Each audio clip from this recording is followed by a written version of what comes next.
Friends, welcome back to my YouTube channel. ಎಲ್ಲರೂ ಹೇಗಿದ್ದೀರಾ? I hope ಎಲ್ಲ ತುಂಬ ಚೆನ್ನಾಗಿದ್ದೀರಾ ಅಂತ ಅಂದ್ಕೊತೀನಿ. ಇವತ್ತಿನ ಒಂದು ವಿಡಿಯೋದಲ್ಲಿ ಬಾಣತನ ಟೈಮಲ್ಲಿ ಹಾಲು ಕಮ್ಮಿ ಆಗ್ದಲೇ ಇರೋ ಹಾಗೆ ನಾವು ಯಾವ ಥರ ಫುಡ್ಗಳನ್ನ ತೊಗೋಬೋದು, ಮೇನ್ ಫುಡ್ಗಳನ್ನ ಹೇಳ್ತೀನಿ. ಇವನ್ನೆಲ್ಲ ತೊಗೊಂಡ್ರೆ ನಿಜವಾಗ್ಲೂ ನಿಮಗೆ 9 ಮಂತ್ಸ್ವರೆಗೂ ನಿಮಗೆ ಯಾವುದೇ ಒಂದು ಹಾಲಿನ ಕೊರತೆ ಅನ್ನೋದೇ ಜಾಸ್ತಿ ಬರೋದೇ ಇಲ್ಲ.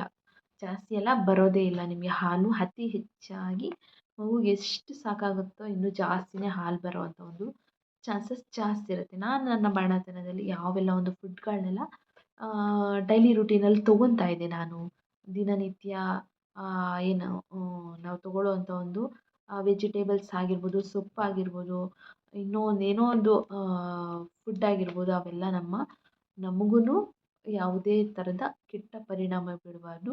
ಮಗುವಿಗೂ ಅಷ್ಟೇ ಹಾಲು ಕಮ್ಮಿ ಆಗದೇ ಇರೋ ಹಾಗೆ ನಾವು ಫುಡ್ಗಳನ್ನ ಕೇರಾಗಿ ತೊಗೋಬೇಕು ಅಂತ ಹೇಳ್ಬೋದು. ಓಕೆ, ತೊಗೋಬೇಕು ಅಂತೇಳಿದ್ರೆ ಚಿಕನ್ನು ಅಥವಾ ಮಟನ್ನು. ಓಕೆನಾ, ಚಿಕನ್ನು ಅಥವಾ ಮಟನ್ ತಿಂದರೆ ನನಗೆ ಒಂದು ಸರಿ ಚಿಕನ್ ತಿಂದುಬಿಟ್ರೆ ನನಗೆ 3-4 ದಿನ ಹಾಲಿನ ಕೊರತೆನೇ ಇರ್ತಿಲ್ಲ.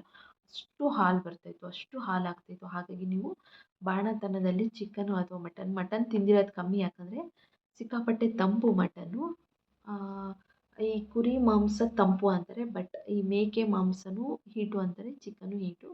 ಬಟ್ ಬ್ಯಾಲೆನ್ಸ್ ಮಾಡಬೇಕಾಗುತ್ತೆ. ನೀವು ಬೇರೆದು ತಣ್ಣಗಿರೋದು ಈ ಪಾಲಕ್ ತೊಗೊಳ್ಳೋದಾಗಿರ್ಬೋದು, ಸೊಪ್ಪಿನ ಸಾಂಬಾರು ಮಾಡಿಸ್ಕೊಂಡು ತಿನ್ನೋದಾಗಿರ್ಬೋದು. ಹಾಗಾಗಿ ನೀವು ಆ ಥರ ಬ್ಯಾಲೆನ್ಸ್ ಮಾಡಬೇಕು. ಒಂದು ಏನು ಚಿಕನ್ ತಿಂದಿದ ತಕ್ಷಣ ಒಂದು ಬಿಸಿನೀರು ಕುಡಿಯೋದಾಗಿರ್ಬೋದು, ಇವೆಲ್ಲ ಮಾಡೋದ್ರಿಂದ ಮಗುವು ಜೀರ್ಣ ಮಾಡ್ಕೊಳ್ಳೋದಕ್ಕೆ ತುಂಬ ಈಸಿ ಆಗುತ್ತೆ. ಮತ್ತು ಮಕ್ಕಳು ಯೂರಿನ್ ಪಾಸ್ ಮಾಡೋದಕ್ಕೆ ಅಳೋದಿಲ್ಲ.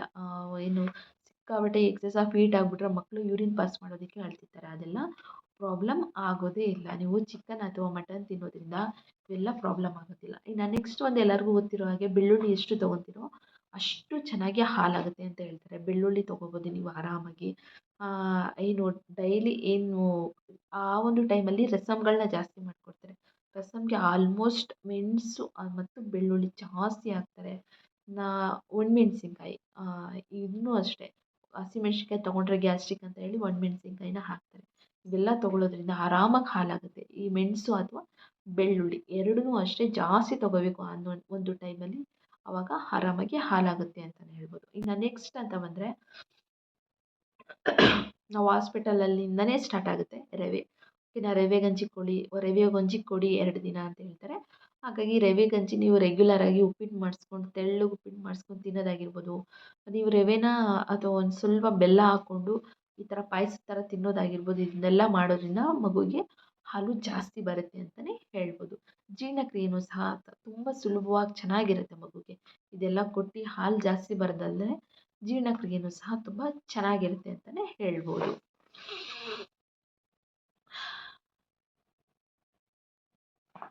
ಇನ್ನು ನೆಕ್ಸ್ಟ್ ಅಂತ ಬಂದರೆ ಬಾದಾಮಿ. ಓಕೆನಾ, ಕೆಲವೊಬ್ರು ಗೊತ್ತು, ಕೆಲವ್ರು ಗೊತ್ತಿರೋದಿಲ್ಲ. ನಾವೆಲ್ಲ ಅವಾಗ ಗೊತ್ತಿರಲಿಲ್ಲ, ಇವೆಲ್ಲ ನಮಗೇನು ತೊಗೊಳಕ್ಕೆ ಬಿಡ್ತಾ ಇರಲಿಲ್ಲ. ಹಾಗಾಗಿ ಬಾದಾಮಿ ತೊಗೊಳೋದ್ರಿಂದನೂ ಹಾಲು ತುಂಬ ಚೆನ್ನಾಗಿ ಬರುತ್ತೆ.